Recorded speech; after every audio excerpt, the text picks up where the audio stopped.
고등들 많으십니다. 저희들이 사용하는 재료 중에서 좀 주의해야 될 내용에 대해서 계속 말씀드리고 있는데요. 이건 어떠십니까? 피로, 파티그죠. 퍼티그. 이거로 퍼티그, 피로 손상, 파괴, 같은 말로 되겠죠? 피로 파괴에 대해서 어떻게 생각하십니까? 자, 일반 데이터를 보시면 만약에 우리가 일상생활에서 어떤 설비가 부러졌다, 파손됐다 그러면 제가 여기 손잡이죠. 책상 일반 우리 의자 손잡이가 파손된 걸 가져왔습니다만 이렇게 파손이 됐을 경우에 거의 약 80%는 다 피로 파손이다 이렇게 보고 있습니다. 그냥 뭐 폭발하지 않는 이상 어떤 우리가 사용 중에 파괴되면 뭐 볼트라든가 어떤 샤프트 축이라든가 여러 가지 뭐 날개라든가 파손되면 거의 80%가 피로 파괴니까 그 피로 손상만 우리가 잘 관리하면 파괴의 많은 부분을 우리가 줄일 수 있다, 예방할 수 있다 이렇게 볼 수 있겠죠. 80%. 그 피로는 어떤 거냐면 반복에 의해서 생기는 겁니다. 자, 인장 강도 보통 인장으로 이렇게 기계 시험에서 인장 실편 땡겨서 부러지면 그건 인장 강도 이상의 힘으로 돼서 부러지는 거잖아요. 근데 인장 강도 이하의 아주 약한 힘으로도 반복적인 힘을 가하면 그 재료는 파손되는 게 피로 파괴, 반복 응력입니다. 반복. 그래서 이거는 반복 하중이다. 이렇게 반복 하중. 이것은 반복 하중에 의한 파손이다. 이렇게 보시면 되겠죠. 예를 들어서 제가 철사를 가져왔습니다. 철사. 이것도 강철이죠. 탄소강입니다. 스테인리스가 아닙니다. 탄소강 페라이트 조직. 예, 페라이트 조직. 자, 그럼 자, 이걸 인장 힘으로 강하게 당기면 부러지겠지만 약한 힘 이렇게는 안 부러지겠죠. 이렇게. 그러나 좀 강한 힘을 넣어드리겠습니다. 반복 응력 적어보겠습니다.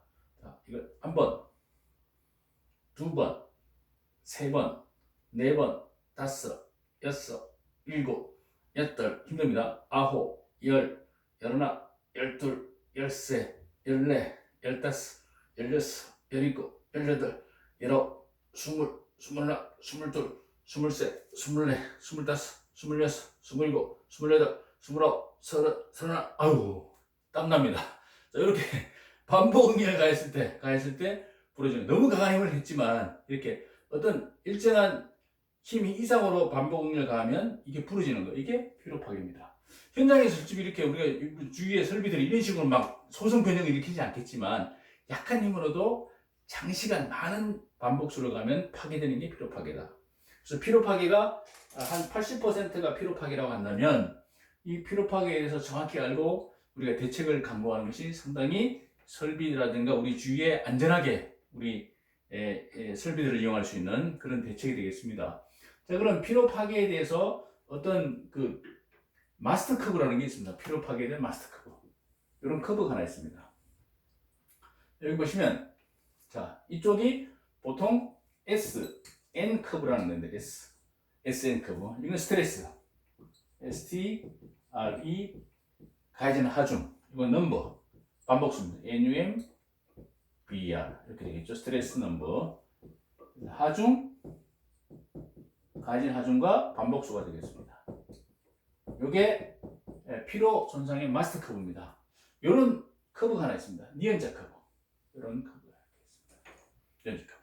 그럼 이건 어떤 의미예요? 이건 가해진 하중, 우리 가해진 해중. 그래서 제가 첫서에 가해진 하중, 힘이 작다, 크다 이렇게 되겠죠. 작다, 크다. 하중의 크기. 그 다음에 이것은 반복수 몇 분 만에, 아까 30분 만에 부러졌는데요. 그럼 요선은 피로 파괴선이라고 부르면 됩니다. 파괴선. 요선을 만나면 어떤 일정 하중에서 짠 하나 둘 셋 넷 해가지고 쭉 해서 이걸 만나는 순간 파괴된다는 거죠. 자, 이건 뭐냐? 수평선. 이건 피로 강도선이라고. 강도선 또는 한도선이다. 이것은 수평선. 그럼 예를 들어서 여기 기준해 가지고 자, 여기 S1으로 아무리 반복을 해도 몇만 번, 수없이 반복을 해도 이렇게 표시합니다. 아무리 반복을 해도 이 선을 안 만나면 파괴가 안 일어나는 거죠. 그러나 S3 볼게요. S3는 뭡니까? 몇 번만 만나면 막 파괴되는 거죠. 이거 이제 넘버입니다. 그래서 하중이 세면 아까 제가 30분 만에 이게 부러졌죠. 30분 만에 부러졌는데 S3라고 보시고 만약에 S1 자 보겠습니다. 띡띡띡띡띡띡 평생 해도 부러지지 않죠.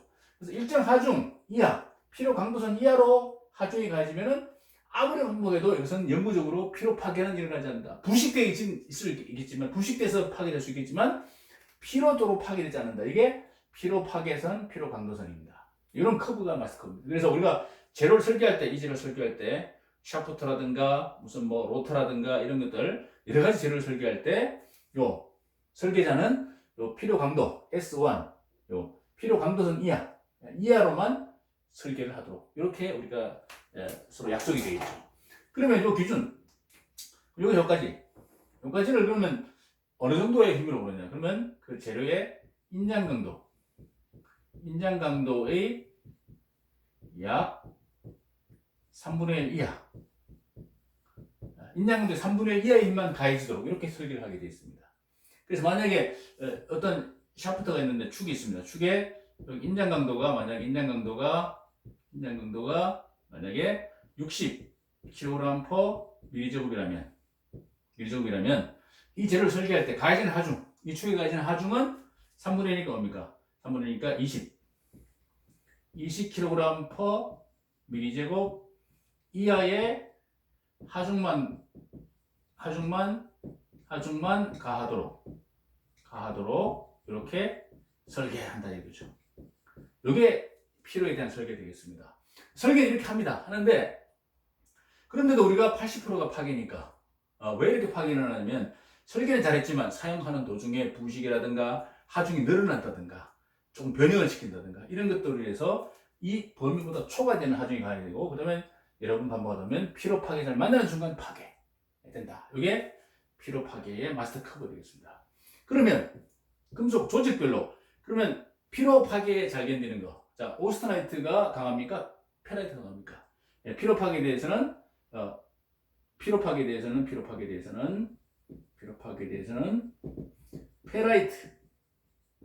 페라이트 조직은 내피로성이 좋다고 그랬죠. 오스트나이트는 조직은 약하다. 이유가 뭐냐? 오스트나이트는 경도가 낮기 때문에. 경도가 낮으니까 인장 강도도 낮고요. 인장 강도도 떨어지고 그러면 내피로성이 떨어지고 내마모성 떨어지고 이거 앞에서 말씀드렸죠. 오스트나이트 조직. 그래서 오스트나이트 조직은 피로에 대해서 약하기 때문에 항상 오스트나이트 조직을 만약에 반복 하중에 적용하고 있다면 얘는 요주인물로 보고 항상 비파괴를 통해서 주기적으로 크랙, 균일이 발생되는지 그 다음에 피로 파괴는 보통 표면에서 시작됩니다. 표면에서 크랙이 시작되니까 표면 크랙이 표면 균열이 시작되니까 비파괴적 뭐 PT 체크라든가 MT 체크라든가 이런 걸로 인해서 또는 RT 체크라든가 그런데 오스트나이트는 자세가 안 붙으니까 MT는 안 되겠죠. 마그네틱은 테스트 안 되니까 PT 또는 UT 등을 통해서 표면의 균열을 주기적으로 관리해 줘야 되는 게 오스트나이트를 관리하는 방법이다. 그렇게 보시면 되고요. 결국은 피로 파괴에 관련돼서 그래프 하나 더 그리면 이렇습니다. 이런 그래프 하나 있습니다. 자, 피로 강도. 피로에 견디는 강도는 경도와 비례한다. 경도, 인장 강도 같은 거겠죠. 같은 겁니다. 인장 강도에서 비례 관계가 있습니다. 인장 강도, 경도가 높아지면 피로 강도 좁아집니다. 그래서 페라이트가 피로 파괴에 강한 이유가 내피로성이 좋은 이유가 얘는 약한 이유가 얘는 경도가 낮기 때문에. 오스트나이트 경도 낮은 이유가 뭐죠? 중심 위에 있기 때문에. 예, 오스트나이트는 앞에서 보듯이 페라이트는 강하고 오스트나이트는 무른 이유는 오스트나이트는 뱃속이 이렇게 비어있다. 앞에 보셨죠? 예, 42% 공간, 빈 공간. 이 공간 때문에 약하다, 무르다. 예, 경도 누르면 쑥 들어가겠죠. 대신 충격은 강하다. 이렇게 말씀을 드렸습니다. 자, 이렇게 되어 있습니다. 자, 그러면 요거는 이제 그럼 이렇게 니은자가 발생되는 것은 주로 보면 이런 것은 페라이트 조직입니다. 페라이트 강은 그럼 오스트나이트는 어떻게 되냐? 오스트나이트는 이런 커브가 있습니다. 좀 색다른 커브인데요. 자, 오스트나이트 보겠습니다. 자, 페라이트 강은 이렇게 수평선, 피로 강도선. 그래서 이 밑으로 가면 절대 피로 파괴가 일어나지 않겠죠. 근데 오스트나이트는 불행하게도 이런 선이 있습니다. 이게 오스트나이트입니다. 오스테나이트 강이다. 그럼 뭡니까? 여기는 피로 강도성이 없습니다. 언젠가는 아무리 약간 힘을 가도 언젠가는 얘를 만나서 파괴된다는 거죠. 이게 오스테나이트 약점입니다. 왜? 경도가 낮기 때문에, 속이 비었기 때문에. 그래서 경도를 조금 보강하더라도 오스테나이트 자체는 이렇게 피로 강도성이 없다는 거, 피로 파괴성만 있다는 거, 그래서 약점이 있다는 거. 그래서 항상 오스테나이트는 피로에 약하다는 것을 항상 관심 두시고 주기적으로 비파이 검사를 통해서 표면에서 시작하니까 왜냐하면 균열은 표면이 많이 움직이는 표면에서 항상 균열이 시작됩니다. 그래서 표면 관리를 잘해서 오스테나이트 약점이 있다는 거, 피로에 약점이 있다는 거고 요주의 주기적인 비파이 검사 표면 필수. 현재 쓰고 있다면 조심해야 된다. 그럼 오스테나이트 아시겠죠? 오스테나이트 조직 세 가지 있었죠? 오스테나이트 조직 세 가지. 1번 17크롬 이상 더하기 8니켈 이상. 그리고 앞에서 말씀드린 거 2번 30니켈 이상. 3번 10망간 이상. 이 세 가지. 오스테나이트 조직 세 가지. 피로 요주의 매우 중요하다. 그래서 주기적인 관리 필수다. 이렇게 해서 마스터 커브까지 보였습니다. 특히 오스테나이트는 피로 강도성이 없다. 이렇게 좀 이해를 해주시면 좋을 것 같습니다. 네, 감사합니다.